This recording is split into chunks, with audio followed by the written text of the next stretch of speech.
Yes yes, পুরো 25.5 number পেয়ে আমি পাস করে গেছি। এবার বাড়িতে মাও কিছু বলতে পারবে না, আর টিউশন বাজে স্যার আমাকে কিছু বলতে পারবে না। কি ব্যাপার, ও এভাবে কাঁদছে কেন? ও তো আমাদের ক্লাসের টপার। ওর রেজাল্ট কি খুবই খারাপ হলো? কি রে, তুই এভাবে কাঁদছিস কেন?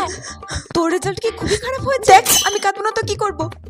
আমি পরীক্ষার সময় কত ভালো পরীক্ষা দিয়েছি। হ্যাঁ, আমি পরীক্ষার সময় তো দেখলাম তুই সবই লিখেছিস, তাহলে এত কম নাম্বার পেলে কি করে?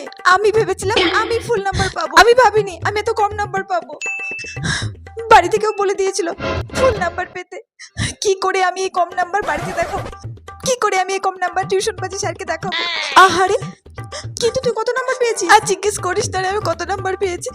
আমি লজ্জা দেখাতে পারবো না, আমি বলতে পারবো না আমি কত নাম্বার পেয়েছি। আচ্ছা, মুখে না বলতে পারিস তাহলে আমাকে দেখা, দেখি কত পেয়েছিস। ঠিক আছে নে।